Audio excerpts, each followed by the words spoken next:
I was sitting poolside at the exclusive Auberge du Soleil resort in Napa Valley, finally sipping champagne for the first time in 6 years. The golden afternoon sun warmed my face as I savored this moment of pure peace. Then my phone rang. My boss Bradley's voice exploded through the speaker, screaming about me being fired for taking an unauthorized vacation, calling me lazy and worthless. I couldn't help but laugh at his ridiculous tantrum and hung up mid-sentence. Turning to the distinguished gentleman beside me, who'd been listening with growing interest, I raised my glass. Well, that was my former boss. He smiled warmly and extended his hand. Jonathan Pierce, Co. of Tech Vision Industries. And you just made my day very interesting. The irony wasn't lost on me as I shook hands with Jonathan Pierce. Here I was, freshly unemployed from DataSync Solutions, sitting next to the CEO of our biggest competitor. But something about his calm demeanor and genuine curiosity put me at ease immediately. "I'm Kaylee," I said, settling back into my lounge chair. And before you ask, yes, I really did just get fired for taking my first vacation in 6 years. Jonathan's eyebrows raised with genuine surprise. 6 years without a single day off. That's not just dedication, that's bordering on exploitation. I pulled out my phone and showed him the email chain from 3 weeks ago. Susan Martinez, our HR director, approved this vacation request personally. Look at the timestamps. I submitted the request 2 months in advance, got written approval, arranged coverage for all my projects, and even prepared detailed handover documents. He scrolled through the emails, his expression growing more incredulous. "This is thorough documentation. What exactly do you do at DataSync?" I corrected with a bitter laugh. I was their senior project manager, climbing up from junior analyst over 6 years. I specialized in developing client retention algorithms. Actually, I created a revolutionary system that increased client satisfaction rates by 37% and reduced churn by half. Jonathan's interest sharpened visibly. That's impressive work. The tech industry has been buzzing about DataSync's sudden success with client retention. Industry analysts couldn't figure out how a mid-tier company suddenly started outperforming established giants. The resort around us buzzed with quiet luxury. Other guests lounged nearby, a mixture of venture capitalists, tech entrepreneurs, and successful executives, taking advantage of the valley's premier destination. The scent of lavender from the resort gardens, mixed with the distant aroma of wine barrels aging in nearby vineyards. This place was actually a gift, I explained, gesturing toward the breathtaking vineyard views, stretching toward the horizon. My grandmother left me a small inheritance when she passed last year. I'd been saving it for something special, something that would honor her memory.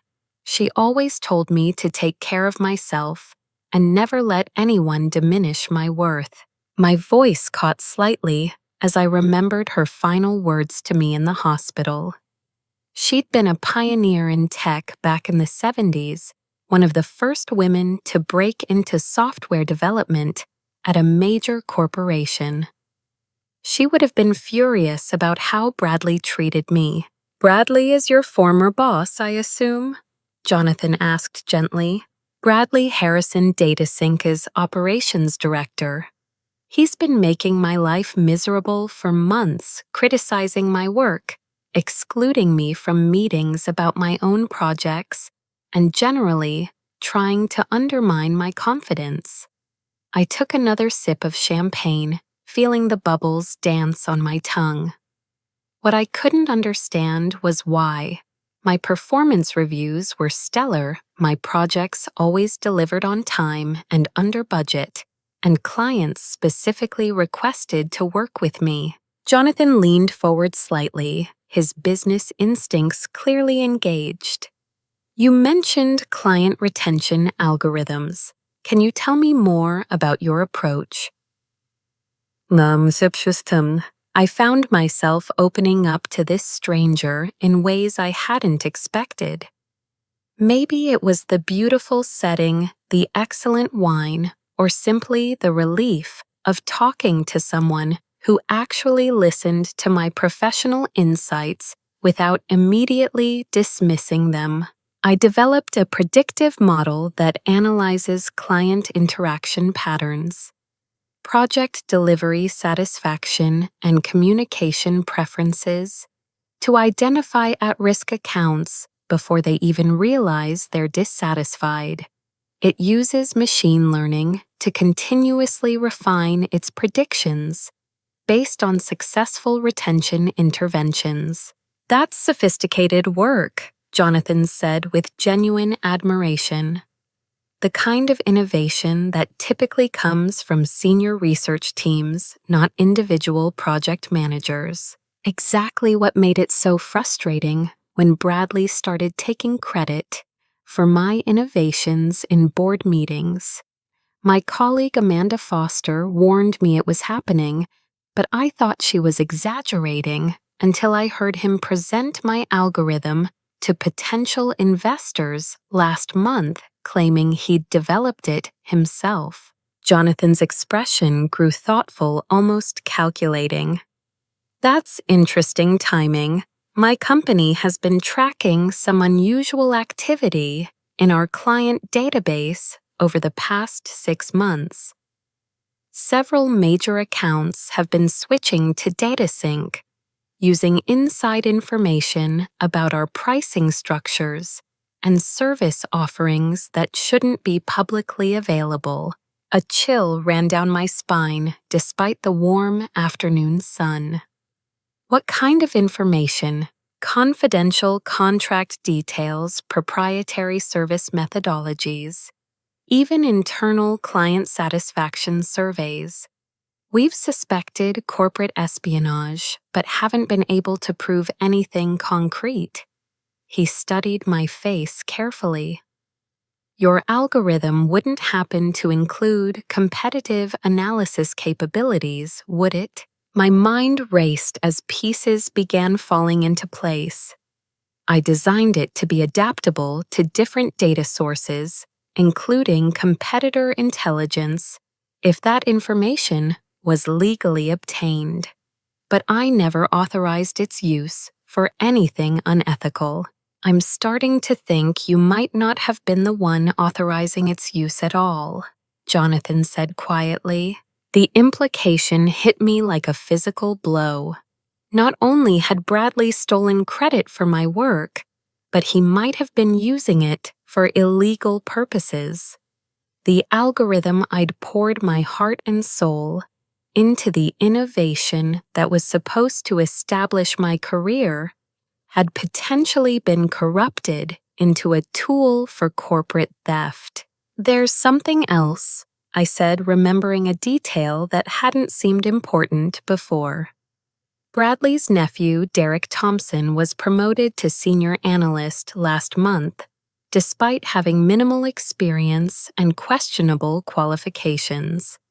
Bradley insisted on implementing a new team collaboration policy that required all senior staff to share their login credentials for project transparency. Jonathan's eyes widened with alarm. You gave someone else access to your computer systems, not willingly. Bradley made it a condition of employment. He said it was standard practice for ensuring continuity and preventing information silos. The magnitude of my naivety was becoming clear. I thought it was unusual, but I needed the job.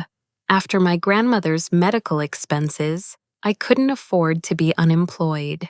Kaylee, what you're describing sounds like textbook setup for intellectual property theft. If they had access to your systems, they could have copied your algorithms, modified them, and used them however they wanted while keeping you in the dark. The resort's peaceful atmosphere suddenly felt surreal against the growing storm in my mind. Families enjoyed quiet conversations at nearby tables. Couples shared intimate moments overlooking the vineyards, and children played in the distance, all completely unaware that my entire professional world was crumbling and rebuilding itself in real time. "I need to ask you something," Jonathan said, his tone becoming more serious. "Would you be willing to continue this conversation over dinner? I think there might be more to this situation than either of us initially realized. And I'd like to help you figure out exactly what's been happening at DataSync." The warmth in his voice convinced me this wasn't just professional curiosity. There was genuine concern for my situation and righteous anger at what appeared to be systematic exploitation. "I'd appreciate that," I said, feeling a spark of hope for the first time in months.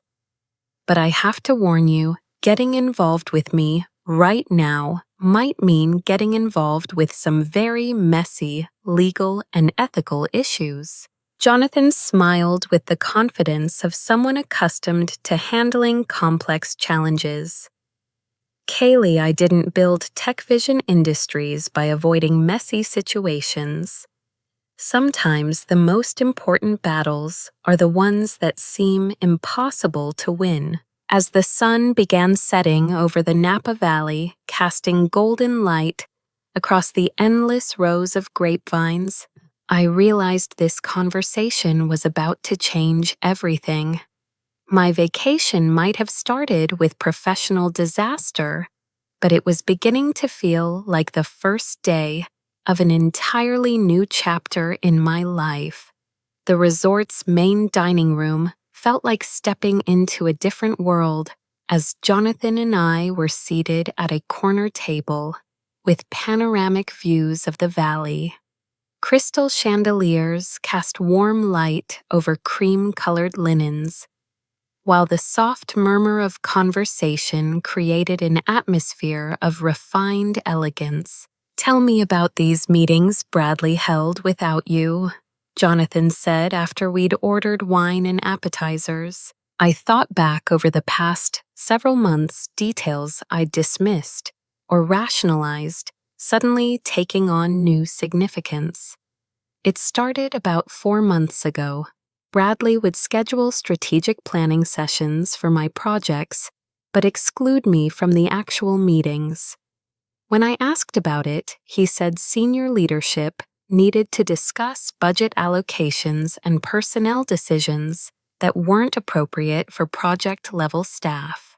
Even though they were your projects? Exactly. I'd prepare detailed presentations, analysis reports, and project roadmaps, then Derek would collect everything an hour before the meetings. Afterward, Bradley would give me vague summaries about approved directions and budget changes, but never specifics about what had actually been discussed.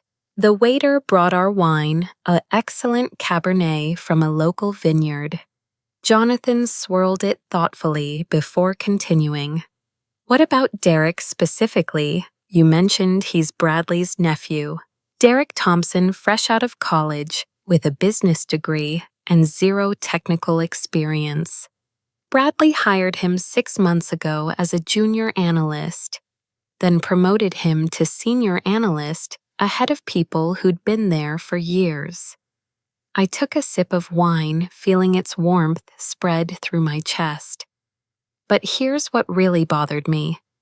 Derek started asking very specific technical questions about my algorithms, questions that suggested he understood their architecture better than someone with his background should. Technical questions like what? He wanted to know about data integration protocols, specifically how my system could interface with external databases.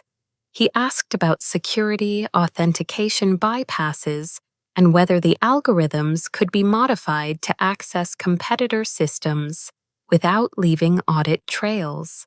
The memory made my stomach turn. I thought he was just trying to learn, so I explained the theoretical capabilities without thinking about practical applications. Jonathan's expression grew grimmer. You were essentially teaching him how to weaponize your own creation. It gets worse. Last week, Amanda Foster from our communications team pulled me aside after a client meeting. She said Bradley had been presenting my client retention work to board members and potential investors, but he was claiming Derek had developed the core algorithms under his direct supervision.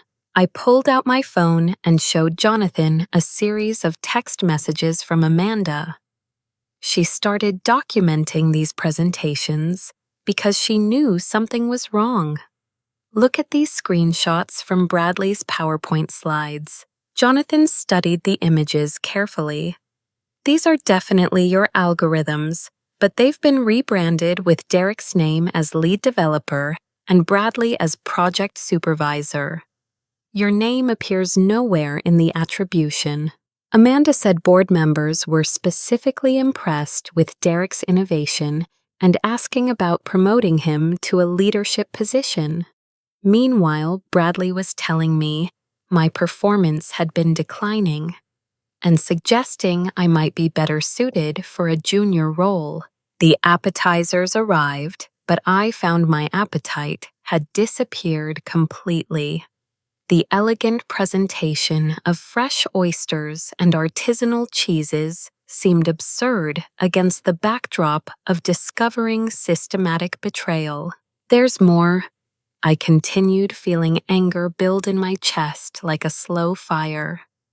2 weeks ago, I noticed unusual activity on my work computer. Files had been accessed after hours, and some of my algorithm documentation had been copied to locations I hadn't authorized. When I mentioned it to IT, they said Derek had been granted administrative access to my systems for backup and security purposes. Did you authorize that access? No one asked me. I got an email from IT saying it was a company-wide security update and that senior analysts would now have cross-access capabilities for collaboration purposes. I laughed bitterly. I thought it meant I'd finally be included in more collaborative projects. Instead, it meant they could steal my work more efficiently. Jonathan introduced me to 3 other guests who joined our table. Patricia Wells, a prominent venture capitalist known for her ethical investment philosophy. Robert Hamilton, a respected tech journalist who specialized in corporate governance. And Dr. Sarah Chen. I need to change this name due to restrictions. Let me correct that. Dr. Sarah Mitchell, a consultant specializing in intellectual property law. Patricia has been following DataSync's recent success with interest, Jonathan explained. The company's sudden market gains raised questions about their competitive advantages. Patricia leaned forward with professional curiosity. We've been approached by DataSync for Series B funding, but our due diligence revealed some concerning patterns. Their proprietary technology claims didn't align with their historical R&D investments or personnel capabilities. What kind of patterns? I asked. Revenue growth that was inconsistent with organic development. Timeline's client acquisition that relied heavily on competitive intelligence that seemed too detailed, and current and intellectual property portfolios that appeared to have been developed faster than their technical staff should have been capable of producing, Dr. Mitchell added. From a legal perspective, we've seen increased complaints to the Patent and Trademark Office about potential IP violations involving data sync, but the documentation was too vague to pursue formal investigations. Robert Hamilton pulled out a tablet and showed me several industry articles he'd been researching. I've been tracking DataSync for a story about mid-tier companies disrupting established markets, but the more I investigated, the more questions arose about their business practices. The weight of confirmation from multiple independent sources was both validating and terrifying. My personal experience wasn't an isolated incident, but part of a larger pattern of unethical behavior. Here's what I think happened. I said, pieces falling into place with horrible clarity. Bradley identified me as a valuable asset, but a potential threat. My algorithms were genuinely innovative, but I was also building a reputation that could eventually challenge his authority. So he developed a plan to steal my work while simultaneously destroying my credibility. A controlled demolition of your career, Jonathan said grimly. Exactly. Give Derek access to my systems so he could copy and modify my work. Exclude me from meetings so I couldn't defend my contributions or correct misrepresentations. Gradually shift credit to Derek while undermining my confidence and professional relationships. Then, when the theft was complete, manufacture a reason to fire me and eliminate any potential witnesses to the fraud. My phone buzzed with another call from Bradley. This time, instead of screaming, his tone was calculated and threatening. Kaylee, you need to return to the office immediately. We've discovered serious irregularities in your project files, and there are questions about potential violations of your employment agreements. If you don't return by tomorrow morning, we'll have no choice but to involve law enforcement for theft of company property and violation of confidentiality agreements. I looked around the table at 4 successful professionals who had just heard Bradley's threats. Patricia spoke first. That sounded like witness intimidation to me. Dr. Mitchell nodded grimly. Classic Darvo tactics, deny, attack, reverse. Victim and offender. He's trying to make you the criminal in a situation where you're actually the victim. Jonathan's expression had hardened with determination. Kaylee, would you be willing to help us expose what's really happening at DataSync? It won't be easy, and there are risks, but based on what you've told us and what we've independently observed, this appears to be a criminal conspiracy involving multiple forms of fraud. The dining room around us continued its elegant evening rhythm, completely unaware that my life was transforming from personal disaster into the beginning of a battle for justice that would affect far more people than just me. What would that involve? I asked, feeling simultaneously terrified and exhilarated. Documentation, evidence gathering, and probably testimony that could destroy DataSync entirely, Patricia said bluntly, but it might also protect other employees from similar exploitation and prevent other companies from falling victim to their fraudulent practices. I thought about Amanda Foster, who had risked her own job to warn me about Bradley's lies. I thought about other junior analysts who might be getting exploited the same way I had been. I thought about my grandmother, who had fought similar battles in an era when women had even fewer protections and resources. Tell me what you need me to do. Back in Jonathan's resort suite, the atmosphere was charged with focused intensity as he made a series of phone calls that would change everything. The elegant sitting area had been transformed into an impromptu war room with laptops open and documents spread across the coffee table. "Lisa Rodriguez will be here within 2 hours," Jonathan announced after finishing his third call. "She's my head of corporate security and a former FBI agent specializing in white-collar crime. If there's evidence to be found, she'll find it." I was simultaneously grateful and terrified by how quickly this was escalating. "Jonathan, you barely know me. Why are you risking your company's resources on my situation?" He paused in his document review and looked at me seriously. "6 months ago, we lost our biggest client to DataSync. The contract was worth $12 million annually, and we'd been their primary vendor for 8 years.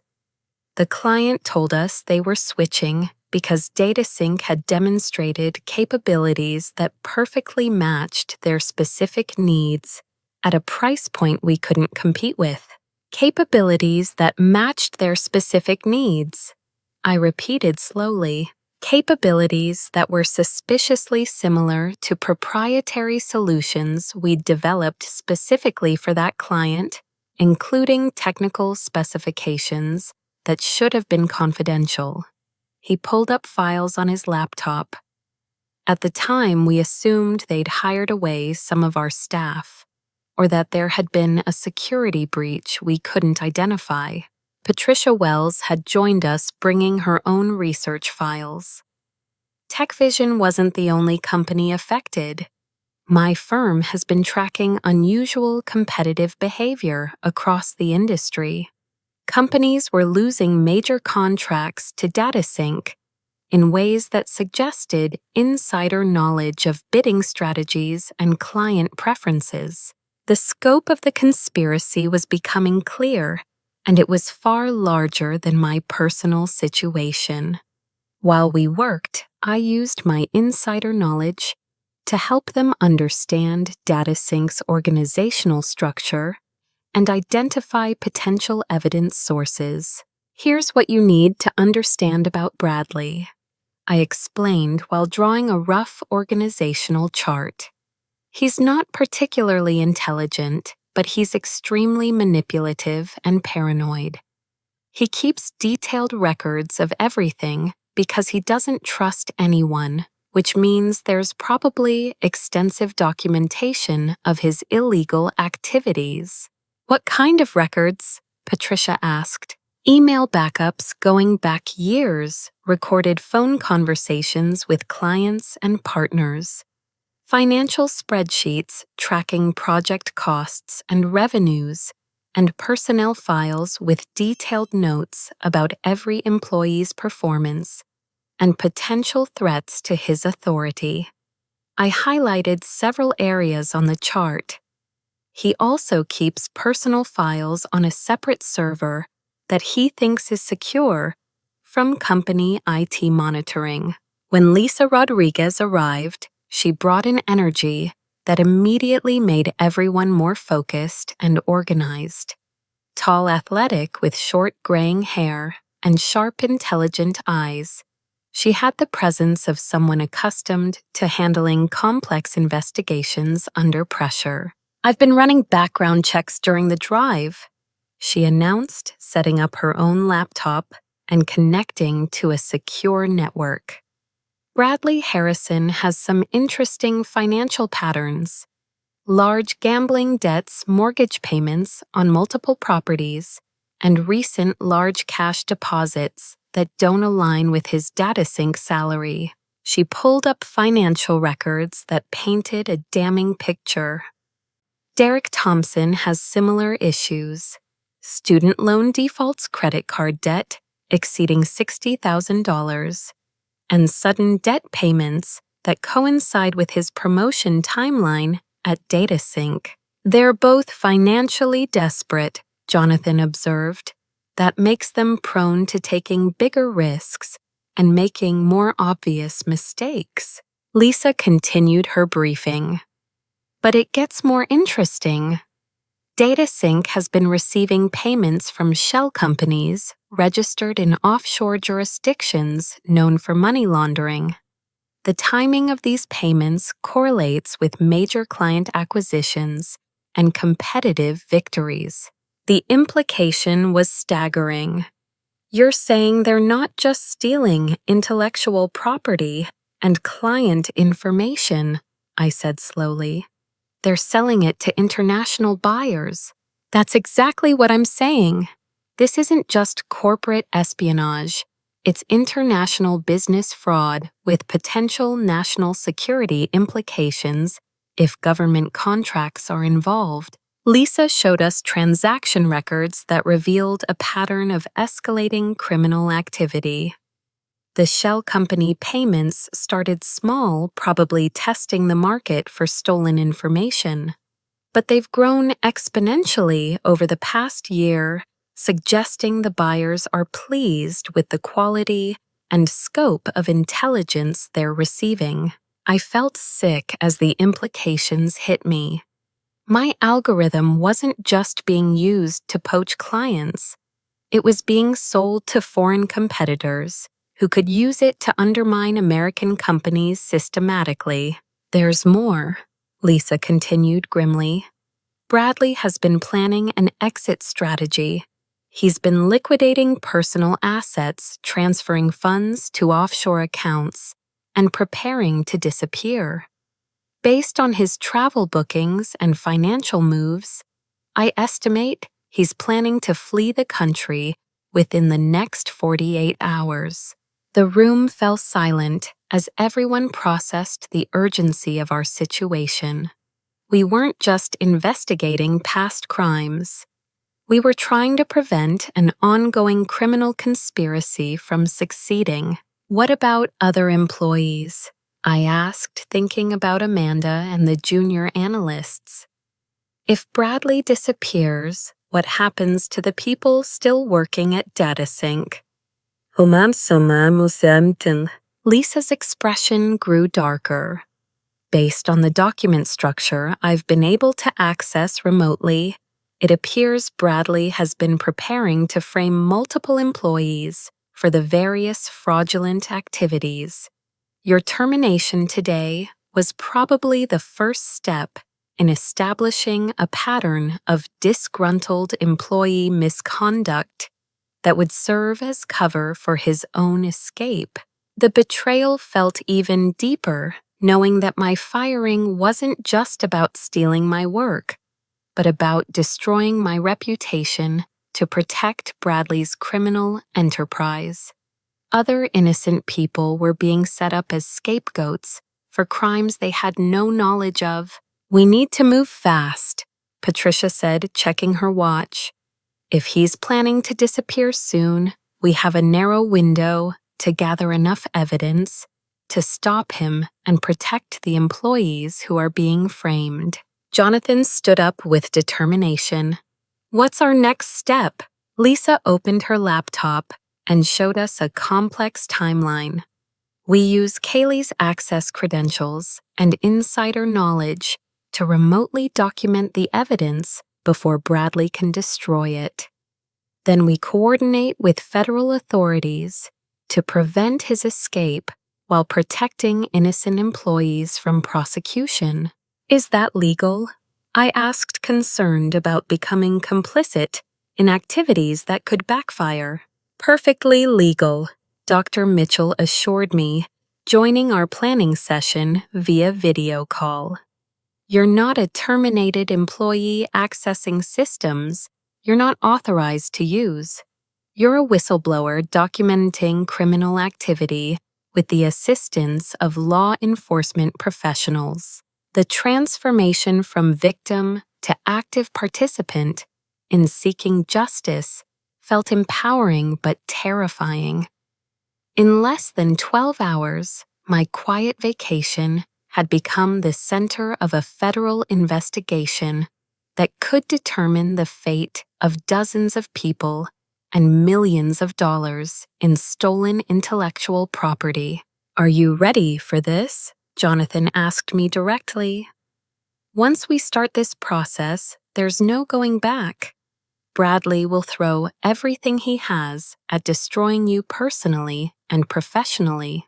I thought about my grandmother's stories of fighting discrimination and exploitation in the tech industry during the 70s.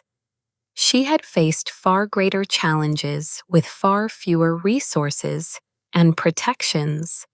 This was my chance to honor her legacy and protect others from the same exploitation I had endured. I'm ready. Let's take him down. At dawn, our impromptu investigation team was fully operational. Lisa had established secure communication links with FBI cybercrime specialists, while Jonathan coordinated with TechVision's legal department to ensure everything we did would be admissible in court. I sat at my laptop, fingers trembling slightly as I prepared to access DataSync's systems one last time. Remember, we're not just gathering evidence about your situation, Lisa reminded me. We're documenting a comprehensive criminal conspiracy that affects multiple companies and potentially hundreds of employees across the industry. The resort's business center had been unofficially commandeered for our operation. Other early rising guests occasionally glanced curiously at our intense activity, but the discreet nature of the location worked in our favor.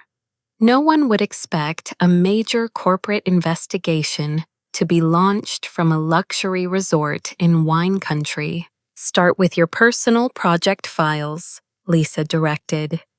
We need to establish clear documentation of your original work before accessing the systems where Bradley and Derek made their modifications. As I logged into DataSync's server's muscle memory, guided my fingers through familiar pathways.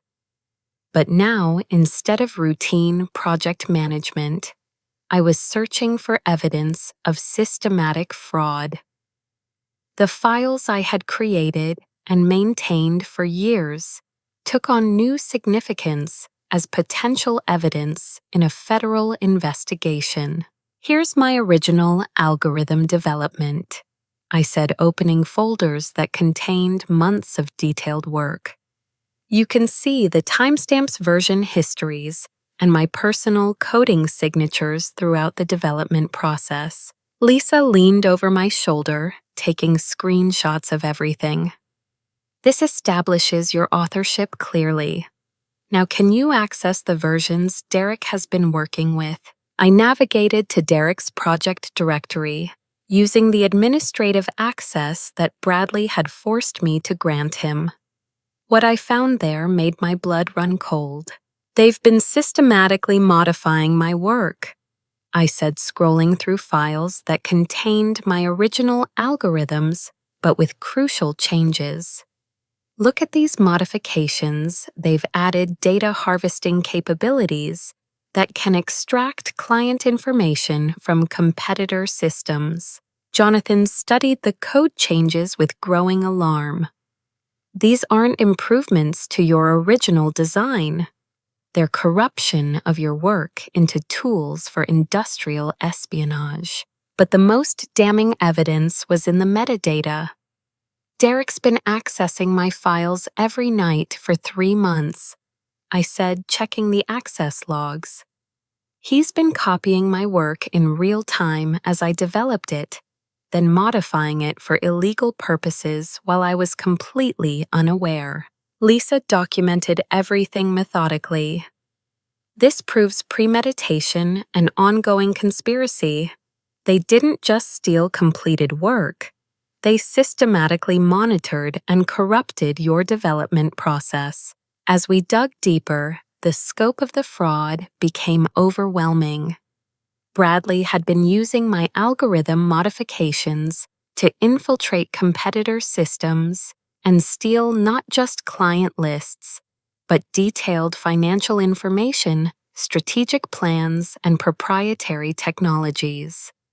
The offshore payments Lisa had discovered were just a fraction of the revenue stream this criminal enterprise had generated. "Look at this folder," I said, discovering a directory labeled International Partnerships. Inside were contracts with shell companies in 12 different countries, agreements to provide competitive intelligence services that were clearly describing the sale of stolen industrial secrets. "They're not just stealing from American companies," Patricia observed grimly. "They're compromising American technological advantages to foreign competitors. This has national security implications." Thomas Barrett, the corporate fraud attorney Jonathan had contacted, joined our investigation via secure video link. "Based on what you've documented so far, we're looking at violations of the Computer Fraud and Abuse Act, the Economic Espionage Act, wire fraud, money laundering, and potentially violations of export control laws if any of the stolen technology has defense applications." The weight of the legal consequences was staggering. Bradley hadn't just stolen my work, he had built a criminal enterprise that threatened the competitive position of American technology companies in global markets. "There's something else," I said, finding a folder of employee files that contained detailed psychological profiles and risk assessments. "Bradley has been systematically identifying employees who could be exploited, framed, or eliminated." My own file was particularly disturbing. Bradley had documented my grandmother's death, my financial vulnerabilities, my dedication to my work, and my lack of strong workplace relationships.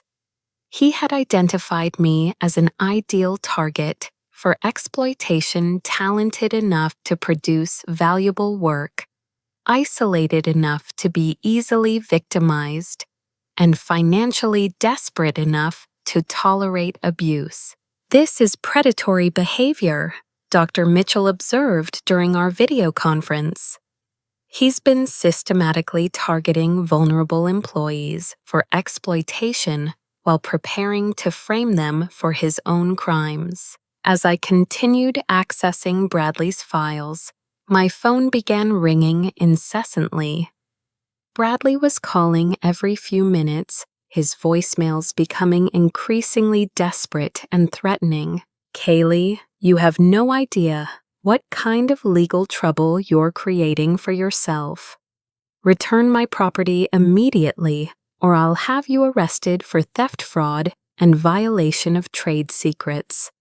I have evidence that you've been selling company information to competitors, and I won't hesitate to use it." But his threats only confirmed what we were discovering in his own files.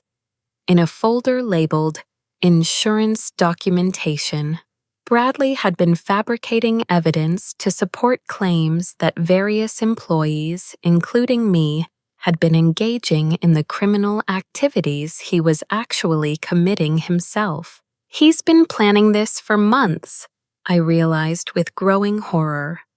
Creating fake evidence that employees were stealing and selling company secrets, so when his crimes were eventually discovered, he could claim he was the victim of employee misconduct. Lisa looked up from her documentation with grim satisfaction. What he didn't count on was that his own paranoid record-keeping would provide evidence of his premeditation and criminal intent. Every fake document he created to frame employees is time-stamped and traceable to his personal computer. By mid-morning, we had documented enough evidence to support federal prosecution for multiple felonies. But Lisa warned us that gathering evidence was only the first step. "Bradley is sophisticated enough to have backup plans," she said. "If he realizes his systems have been compromised, he might accelerate his escape timeline or attempt to destroy additional evidence. We need to coordinate with federal authorities immediately to prevent him from fleeing or retaliating against employees. Jonathan made a series of calls to contacts in federal law enforcement, while Patricia reached out to other victims of DataSync's fraud.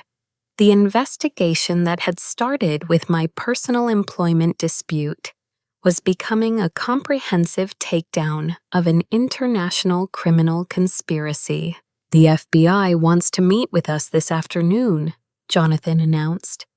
"They're sending a team from their cybercrimes division, and they want to coordinate a controlled takedown that protects potential victims while preserving evidence." As we prepared for the federal agent's arrival, I reflected on how dramatically my life had changed in less than 24 hours. Yesterday, I had been a fired employee wondering how to rebuild my career. Today, I was a key witness in a federal investigation that could reshape how corporate America handles intellectual property protection and employee rights. The battle was just beginning, but for the first time in months, I felt like I was fighting on the right side with the right allies. Justice might be complicated and dangerous, but it was finally within reach. The resort lobby transformed into an unexpected battleground when Bradley arrived with 2 security guards, his face flushed with rage and desperation. Guests enjoying their morning coffee looked up in alarm as voices rose near the concierge desk. "Kaylee Thompson," Bradley shouted across the elegant space. "You're coming with me, right now, or I'm calling the police for theft of company property." I stood my ground near the seating area where Jonathan and Lisa flanked me protectively. "I'm not going anywhere with you, Bradley. And it's interesting that you found me here. Have you been tracking my location?" "Don't flatter yourself," he sneered, though his nervous glance at the security guards betrayed his anxiety. "Derek traced your credit card usage. You're not as smart as you think you are." Jonathan stepped forward, extending his business card with calm authority. "Bradley Harrison, I presume. I'm Jonathan Pierce, CEO of Tech Vision Industries. I think we need to discuss your company's business practices." Bradley's confidence visibly cracked as he recognized the name. Tech Vision.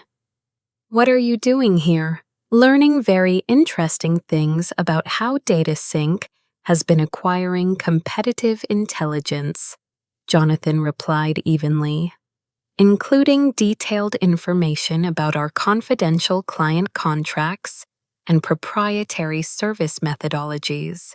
"I don't know what she's been telling you," Bradley said, pointing an accusing finger at me. "But Kaylee has been stealing company secrets and selling them to competitors. I have documentation proving she's been engaged in corporate espionage for months."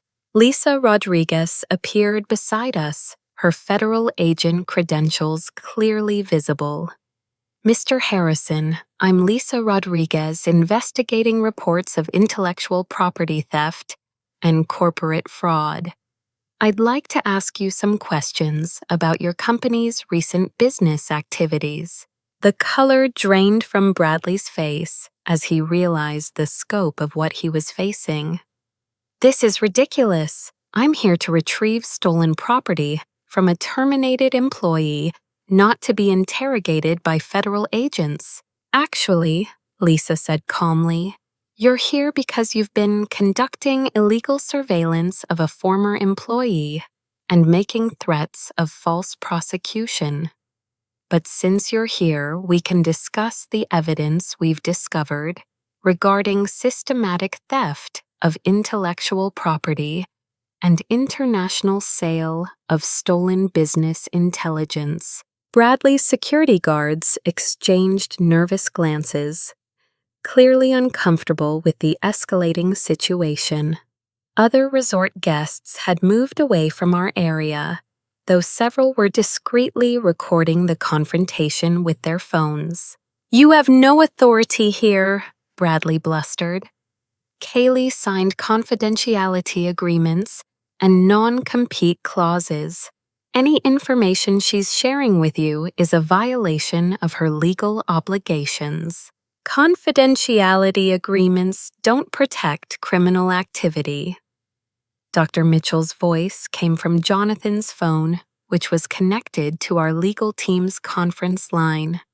And non-compete clauses are void when the employer has engaged in fraudulent practices.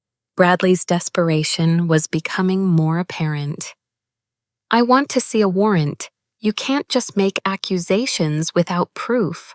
Lisa smiled coldly. Mr. Harrison, we have extensive documentation of your criminal activities, including offshore financial transactions, stolen intellectual property, and falsified employee records. Would you like me to be more specific? She pulled out a tablet and began reading from her investigation files. Payments totaling $2.7 million from shell companies registered in the Cayman Islands, corresponding to the theft and sale of proprietary algorithms from TechVision Industries, Innovate Solutions, and DataCore Technologies. Bradley's face went ashen as Lisa continued. Systematic modification of employee-developed intellectual property for use in industrial espionage documentation of plans to frame innocent employees for your criminal activities, and evidence of preparing to flee the country with stolen funds. That's impossible, Bradley stammered. You couldn't have accessed our internal systems without authorization. Any evidence you think you have is fruit of the poisonous tree. Actually, I said, speaking for the first time since Bradley's arrival, the evidence comes from systems I had legal access to as a DataSync employee. My employment wasn't officially terminated until after we discovered your criminal activities. Jonathan added, and the financial evidence comes from banking records that federal investigators can access with proper warrants. Your offshore transactions weren't as well hidden as you thought. Patricia Wells joined our group, having arrived while Bradley was focused on the legal discussion. Mr. Harrison, I'm Patricia Wells from Wells Venture Capital. We've been conducting due diligence on DataSync for potential investment, but we've discovered serious concerns about your business practices and financial reporting.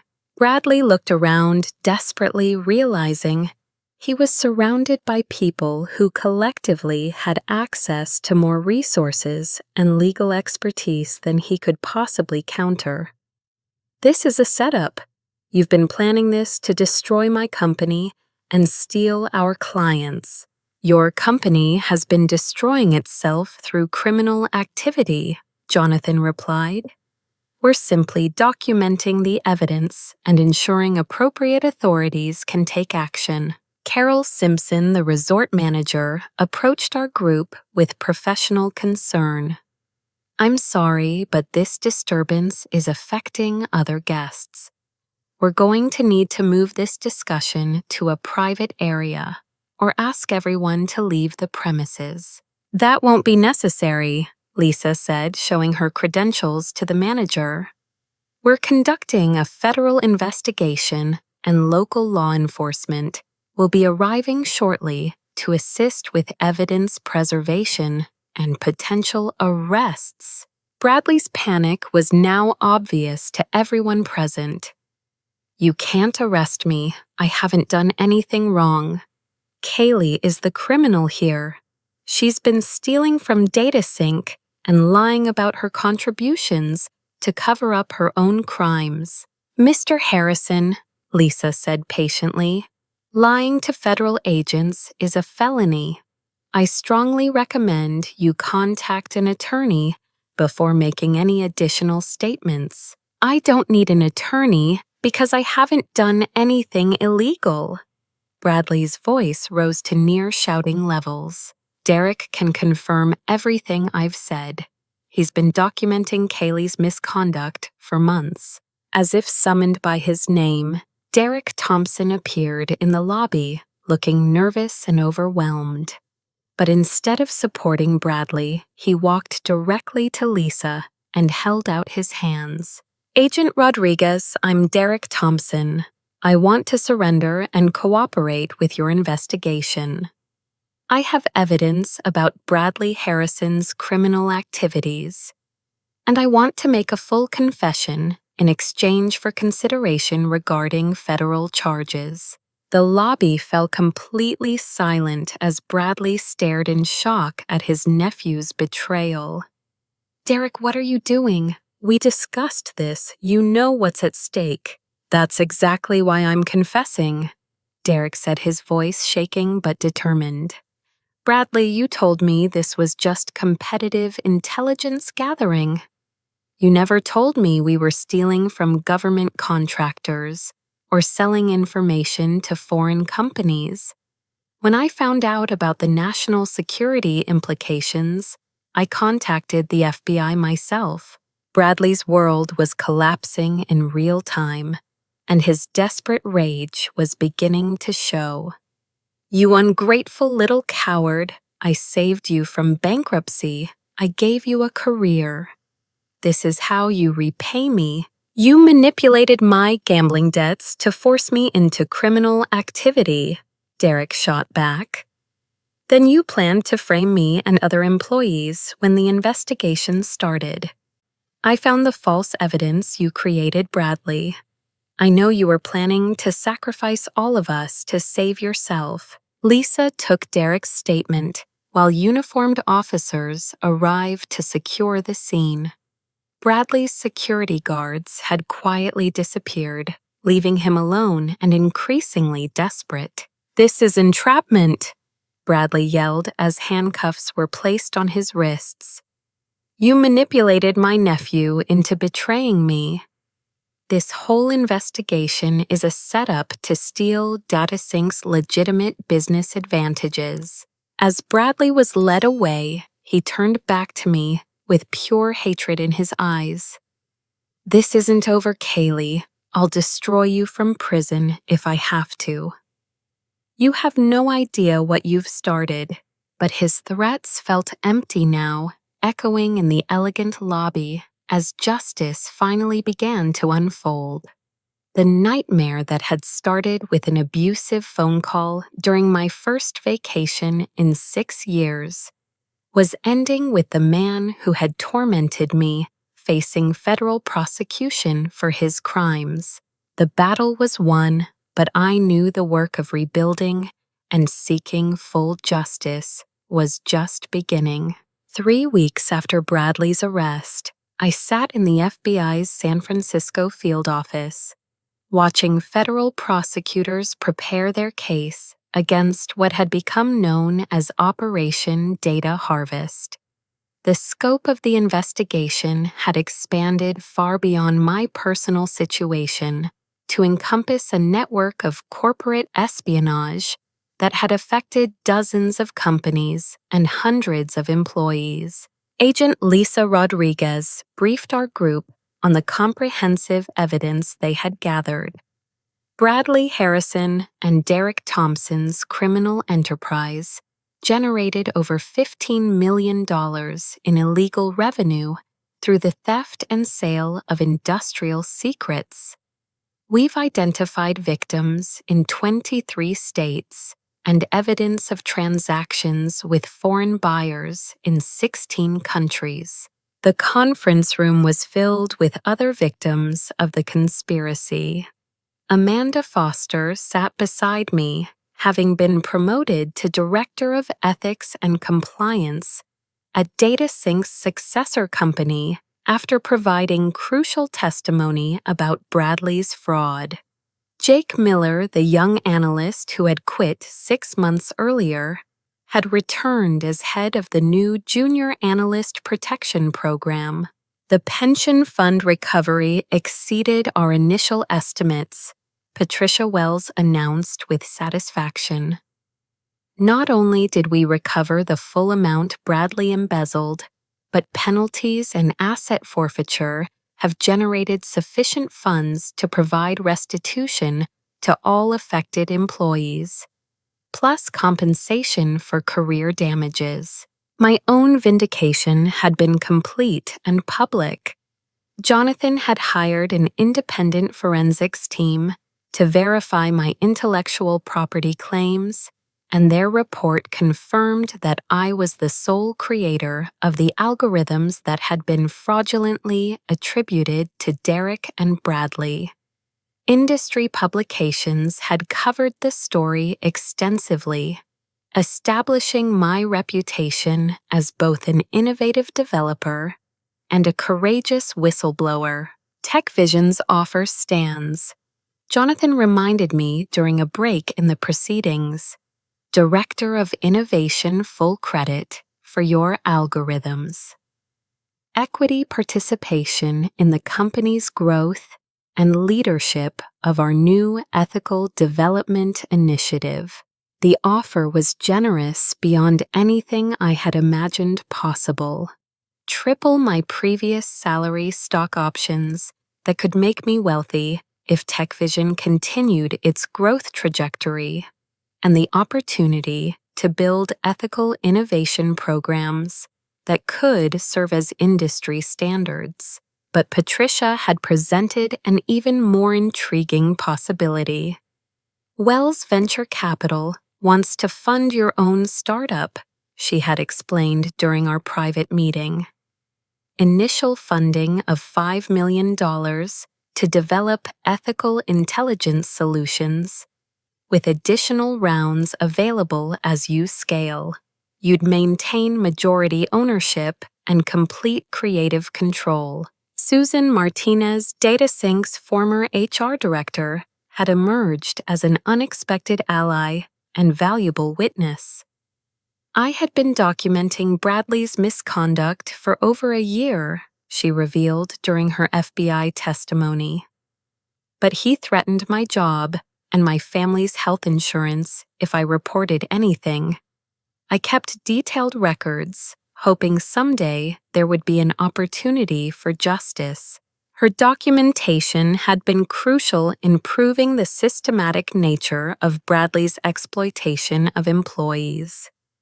Text messages, email records, and recorded conversations painted a picture of a toxic workplace culture that enabled abuse through fear and financial desperation.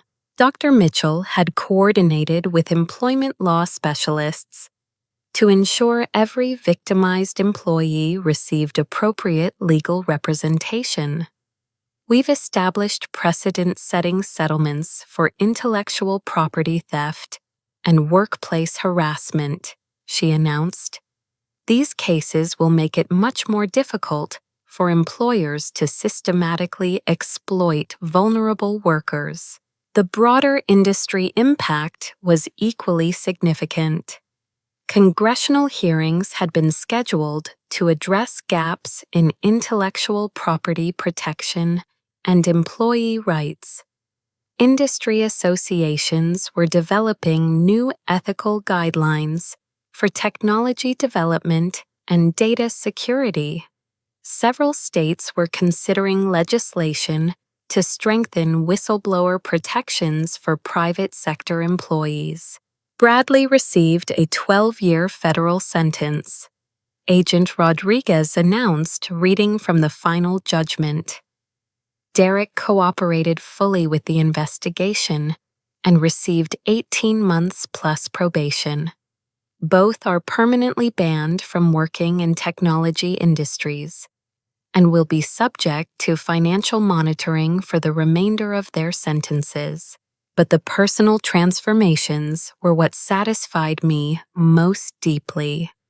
Amanda Foster had used her experience to become a leading advocate for workplace ethics, speaking at conferences about recognizing and reporting corporate misconduct.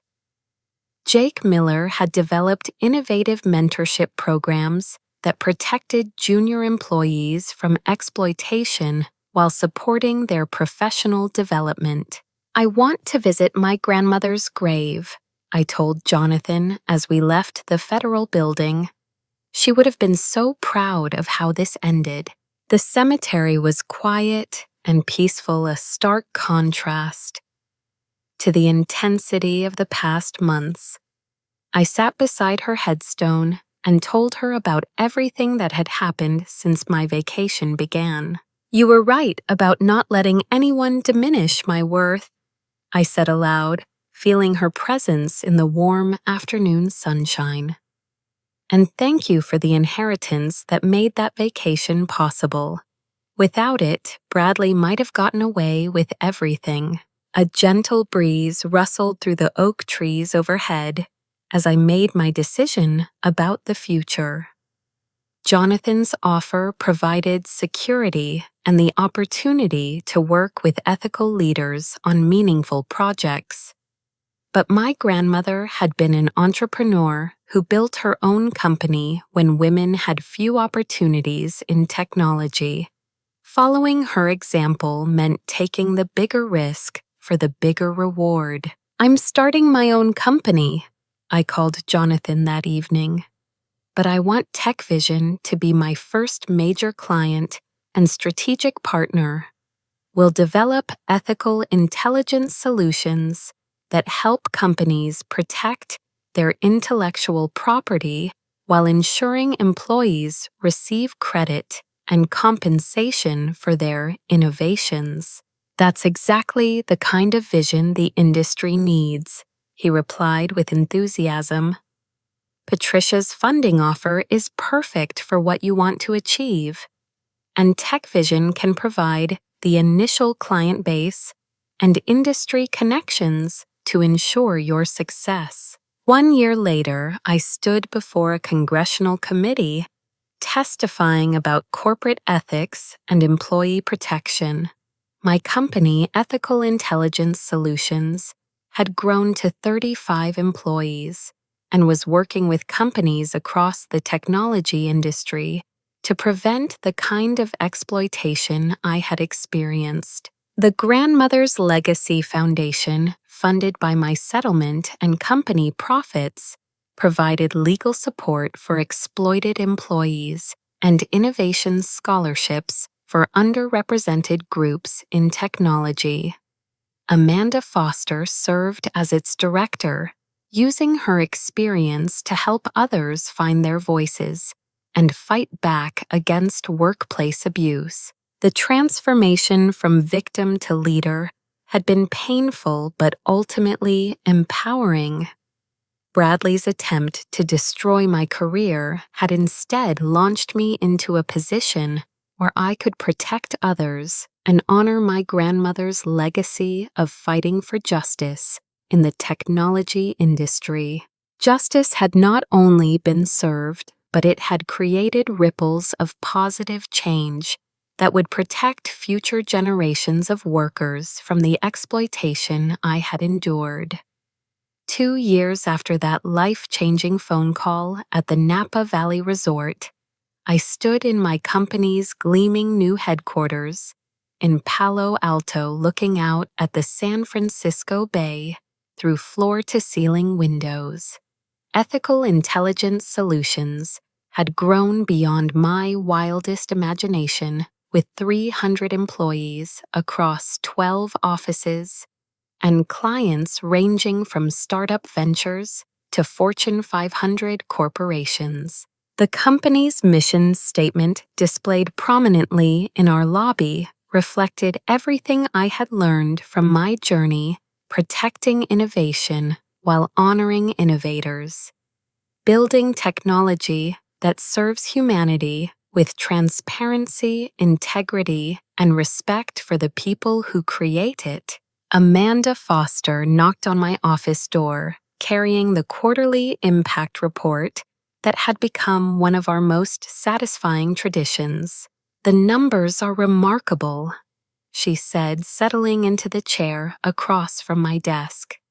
"We've helped recover over $200 million in stolen intellectual property, supported legal action, that resulted in convictions for 15 executives involved in employee exploitation, and our employee protection protocols have been adopted by over 400 companies.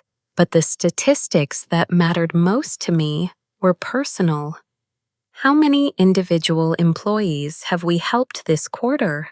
837 people received direct assistance through our whistleblower support program.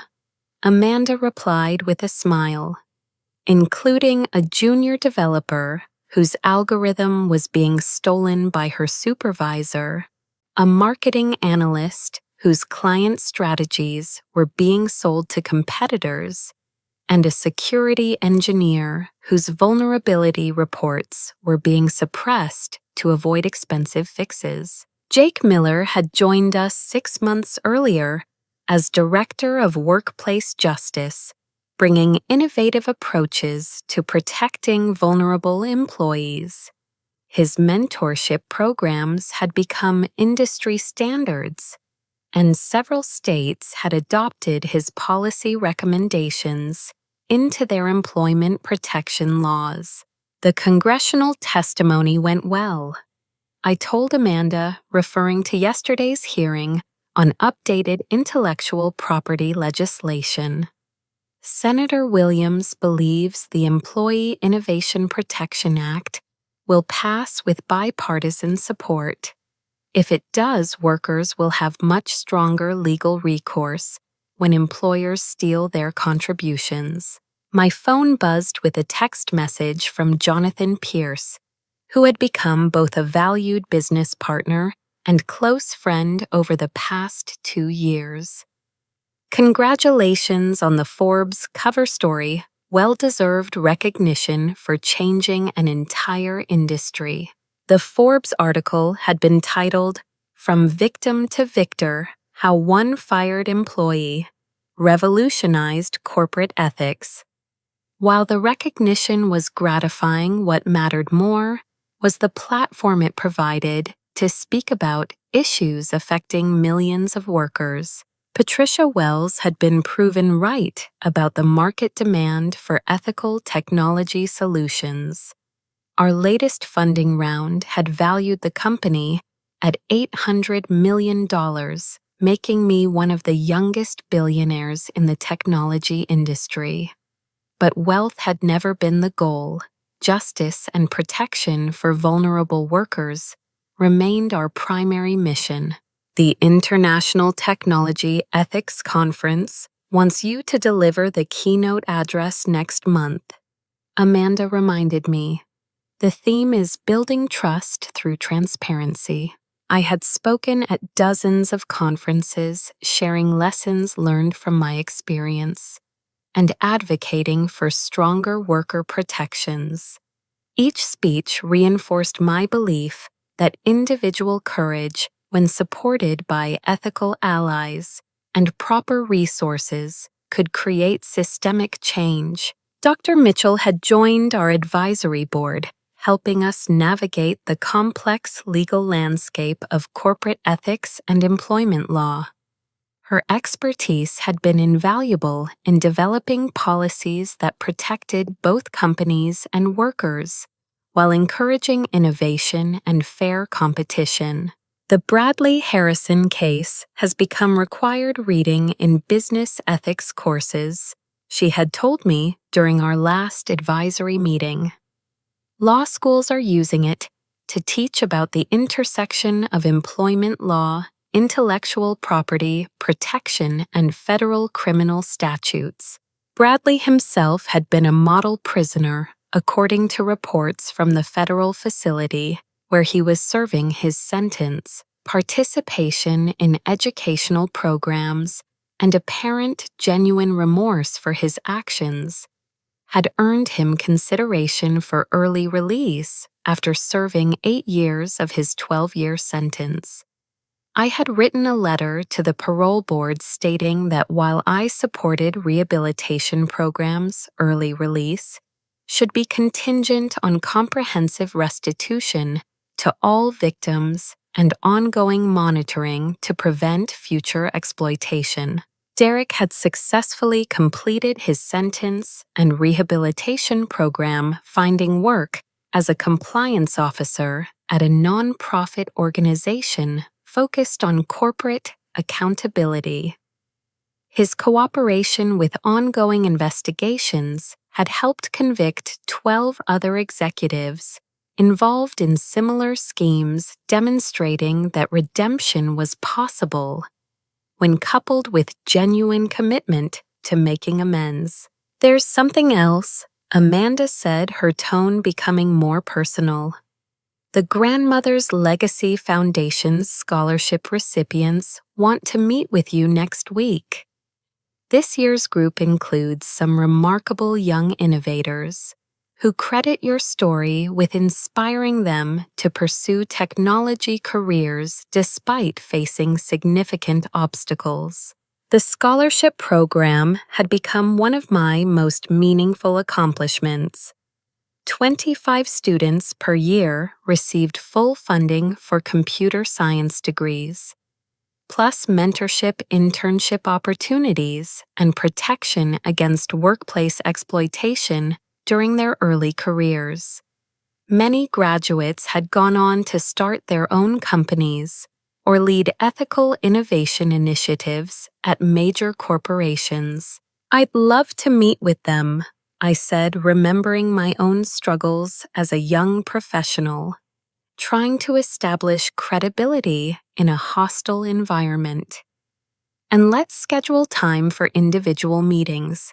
Some of them might have specific challenges they're facing that we can help address. The late afternoon sun cast golden light across the Bay Area, reminiscent of that transformative evening in Napa Valley when my life changed completely. I often returned to the Auberge du Soleil resort for annual vacations, not just for the beautiful setting, but to remember how dramatically circumstances could change when people found the courage to fight for what was right. You know what I've learned, I said to Amanda as we watched the sunset together. The moment I stopped accepting unacceptable treatment, everything changed. Not just for me, but for everyone around me who had been suffering in silence. That's exactly the message young professionals need to hear, she replied, especially women and minorities who are often told to be grateful for opportunities, even when those opportunities come with exploitation and abuse. My personal life had flourished alongside my professional success. A relationship with another entrepreneur had developed into a partnership based on mutual respect, shared values, and commitment to using our resources for positive social impact. We had purchased my grandmother's childhood home, renovating it as a retreat center for young professionals facing workplace challenges. The most important thing I learned, I continued, is that fighting back doesn't just help you personally. It creates opportunities for justice that can protect people you'll never meet and solve problems you didn't even know existed. The ripple effects of standing up to Bradley had indeed extended far beyond our individual case. Industry-wide changes in employment practices, federal legislation protecting intellectual property rights, increased enforcement of corporate fraud laws, and cultural shifts toward valuing employee contributions had all emerged from that single moment of refusing to accept injustice. As the sun set over Silicon Valley, I reflected on how my grandmother's legacy had multiplied through my own choices. Her courage in fighting discrimination during the early days of technology had inspired my courage in fighting exploitation during its maturity.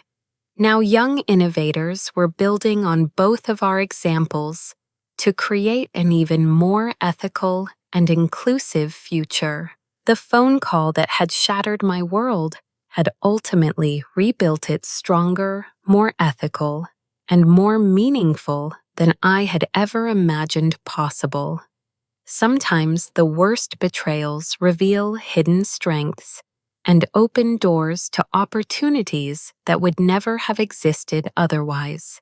Thank you all for following this journey with me, I said to the camera during my recent TED Talk. But now I want to hear your stories. Have you experienced workplace exploitation or intellectual property theft? How did you fight back, or what prevented you from speaking up? Your experiences matter, and sharing them helps create the collective courage we need to build better, more ethical workplaces. If this story resonated with you, please like this video and share it with someone who might need to hear it. Subscribe to our channel for more stories about finding strength in difficult situations and turning personal challenges into positive change. Together, we can create workplaces where innovation is rewarded, creators are respected, and everyone has the opportunity to thrive. Thank you for listening, and remember, your worth is not determined by how others treat you, but by how courageously you stand up for what you deserve. Here's to building a world where integrity wins, justice prevails, and every voice matters. The golden light faded into evening, but the warmth of knowing that justice had been served and positive change had been created would last forever. My grandmother's legacy lived on stronger and more impactful than ever in every person who found the courage to fight for what was right.